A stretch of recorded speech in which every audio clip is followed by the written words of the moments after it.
ஏசாயா அதிகாரம் 5. இப்பொழுது நான் என் நேசரிடத்தில் அவருடைய திராட்சை தோட்டத்தை குறித்து என் நேசருக்கேற்ற ஒரு பாட்டை பாடுவேன். என் நேசருக்கு மகா செழிப்பான மேட்டிலே ஒரு திராட்சை தோட்டம் உண்டு. அவர் அதை வேலியடைத்து அதிலுள்ள கற்களை பொறுக்கி அதிலே நற்குல திராட்சை செடிகளை நட்டு அதன் நடுவில் ஒரு கோபுரத்தை கட்டி அதில் ஆலையையும் உண்டு பண்ணி அது நல்ல திராட்சை பழங்களை தருமென்று காத்திருந்தார். அதுவோ கசப்பான பழங்களை தந்தது. எருசலேமின் குடிகளே, யூதாவின் மனுஷரே, எனக்கும் என் திராட்சை தோட்டத்துக்கும் நியாயம் தீருங்கள். நான் என் திராட்சை தோட்டத்திற்காக செய்யாத எந்த வேலையை அதற்கு இனி செய்யலாம்? அது நல்ல திராட்சை பழங்களை தருமென்று நான் காத்திருக்க அது கசப்பான பழங்களை தந்ததென்ன? இப்போதும் நான் என் திராட்சை தோட்டத்துக்கு செய்வதை உங்களுக்கு அறிவிப்பேன். அதன் வேலியை எடுத்து போடுவேன், அது மேய்ந்து போடப்படும். அதன் அடைப்பை தகர்ப்பேன், அது மிதியுண்டு போம். அதை பாழாக்கி விடுவேன். அதன் கிளை நறுக்கப்படாமலும் களை கொத்தி எடுக்கப்படாமலும் போவதினால் முச்செடியும் நெரிஞ்சிலும் முளைக்கும். அதன் மேல் மழை பெய்யாதபடிக்கு மேகங்களுக்கும் கட்டளையிடுவேன் என்கிறார் சேனைகளின் கர்த்தருடைய திராட்சை தோட்டம். இஸ்ரவேலின் வம்சமே, அவருடைய மனமகிழ்ச்சியின் நாற்று, யூதாவின் மனுஷரே. அவர் நியாயத்துக்கு காத்திருந்தார், இதோ கொடுமை. நீதிக்கு காத்திருந்தார், இதோ முறைப்பாடு. தாங்கள் மாத்திரம் தேசத்தின் நடுவில் வாசமாயிருக்கும்படி மற்றவர்களுக்கு இடமில்லாமற் போகும் மட்டும் வீட்டோட வீட்டை சேர்த்து வயலோட வயலை கூட்டுகிறவர்களுக்கு ஐயோ. சேனைகளின் கர்த்தர் என் செவி கேட்க சொன்னது மெய்யாகவே அந்த திரளான வீடுகள் பாழாகும். பெரியவைகளும் நேர்த்தியானவைகளும் ஆகிய வீடுகள் குடியில்லாதிருக்கும். பத்தேர் நிலமாகிய திராட்சை தோட்டம் ஒரே படி ரசம் தரும். ஒரு கல விதை ஒரு குறுணி விளையும். சாராயத்தை நாடி அதிகாலமே எழுந்து மதுபானம் தங்களை சூடாக்கும்படி தரித்திருந்து இருட்டி போகும் அளவும் குடித்து கொண்டே இருக்கிறவர்களுக்கு ஐயோ. அவர்கள் சுரமண்டலத்தையும் தம்புருவையும் மேளத்தையும் நாகசுரத்தையும் மதுபானத்தையும் வைத்து விருந்து கொண்டாடுகிறார்கள். ஆனாலும் கர்த்தரின் கிரியையை நோக்குகிறதும் இல்லை, அவர் கரத்தின் செய்கையை சிந்திக்கிறதும் இல்லை.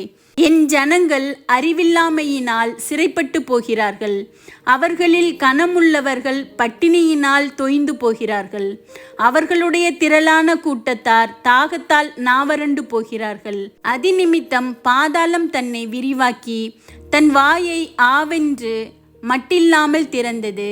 அவர்கள் மகிமையும் அவர்கள் திரள் கூட்டமும் அவர்கள் ஆடம்பரமும் அவர்களில் களி கூறுகிறவர்களும் அதற்குள் இறங்கி போவார்கள். சிறியவன் தாழ்த்தப்படுவான், பெரியவனும் தாழ்ச்சி அடைவான். மேட்டுமையானவர்களின் கண்கள் தாழ்ந்து போம். சேனைகளின் கர்த்தர் நியாய தீர்ப்பினால் உயர்ந்து பரிசுத்தமுள்ள தேவன் நீதியினால் பரிசுத்தராய் விளங்குவார். அப்பொழுது ஆட்டுக்குட்டிகள் கண்டவிடமெல்லாம் மேயும். கொளுத்தவர்களுடையதாய் இருந்து பாழாய் போன நிலங்களை பரதேசிகள் அனுபவிப்பார்கள். மாயையின் கயிறுகளால் அக்கிரமத்தையும் வண்டில் வடங்களால் பாவத்தையும் இழுத்து கொண்டு வந்து நாம் பார்க்கும்படி அவர் தீவிரித்து தமது கிரியையை சீக்கிரமாய் நடப்பிக்கட்டும் என்றும் இஸ்ரவேலின் பரிசுத்தருடைய ஆலோசனையை நாம் அறியும்படி அது சமீபித்து வரட்டும் என்றும் சொல்லுகிறவர்களுக்கு ஐயோ. தீமையை நன்மை என்றும் நன்மையை தீமை என்றும் சொல்லி இருளை வெளிச்சமும் வெளிச்சத்தை இருளுமாக பாவித்து கசப்பை தித்திப்பும் தித்திப்பை கசப்பும் என்று சாதிக்கிறவர்களுக்கு ஐயோ. தங்கள் பார்வைக்கு ஞானிகளும் தங்கள் எண்ணத்துக்கு புத்திமான்களுமாய் இருக்கிறவர்களுக்கு ஐயோ. சாராயத்தை குடிக்க வீரரும் மதுவை கலந்து வைக்க பராக்கிரமசாலிகளுமாயிருந்து பரிதானத்திற்காக குற்றவாளியை நீதிமானாக தீர்த்து நீதிமானின் நியாயத்தை அவனுக்கு விரோதமாய் புரட்டுகிறவர்களுக்கு ஐயோ. இது நிமித்தம் அக்கினி ஜுவாலை வைக்கோலை பட்சிப்பது போலவும் செத்தையானது நெருப்புக்கு இரையாகி எரிந்து போவது போலவும் அவர்கள் வேர் வாடி அவர்கள் துளிர் தூசியைப் போல் பறந்து போகும். அவர்கள் சேனைகளின் கர்த்தருடைய வேதத்தை வெறுத்து இஸ்ரவேலில் உள்ள பரிசுத்தருடைய வசனத்தை அசட்டை பண்ணினார்களே.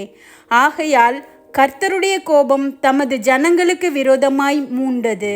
அவர் தமது கையை அவர்களுக்கு விரோதமாய் நீட்டி பர்வதங்கள் அதிரத்தக்கதாயும் அவர்கள் பிணங்கள் நடுவீதிகளில் குப்பை போலாகத்தக்கதாயும் அவர்களை அடித்தார். இவை எல்லாவற்றிலும் அவருடைய கோபம் ஆறாமல் இன்னும் அவருடைய கை நீட்டினபடியே இருக்கிறது. அவர் தூரத்திலுள்ள ஜாதியாருக்கு ஒரு கொடியை ஏற்றி அவர்களை பூமியின் கடையாந்தரங்களிலிருந்து பயில் காட்டி அழைப்பார். அப்பொழுது அவர்கள் தீவிரமும் வேகமுமாய் வருவார்கள். அவர்களில் விடாய்த்தவனும் இடறுகிறவனும் இல்லை, தூங்குகிறவனும் உறங்குகிறவனும் இல்லை. அவர்களில் ஒருவனுடைய இடுப்பின் கச்சை அவிழ்வதும் பாதரட்சைகளின் வார் அருந்து போவதும் இல்லை. அவர்கள் அம்புகள் கூர்மையும் அவர்கள் வில்லுகளெல்லாம் நாணேற்றினவைகளும் அவர்கள் குதிரைகளின் குளம்புகள் கற்பாறையாக எண்ணப்பட்டவைகளும் அவர்கள் உருளைகள் சுழல் காற்றுக்கு ஒத்தவைகளுமாயிருக்கும். அவர்கள் கெர்ச்சிப்பு சிங்கத்தின் கெர்ச்சிப்பு போலிருக்கிறது. பால சிங்கங்களைப் போல கர்ச்சித்து உரிமை இரையை பிடித்து தப்புவிக்கிறவன் இல்லாமல் அதை எடுத்துக்கொண்டு போய்விடுவார்கள். அந்நாளில் சமுத்திரம் இறைவது போல் அவர்களுக்கு விரோதமாய் இறைவார்கள். அப்பொழுது தேசத்தை பார்த்தால் இதோ அந்தகாரமும் வியாகுலமும் உண்டு.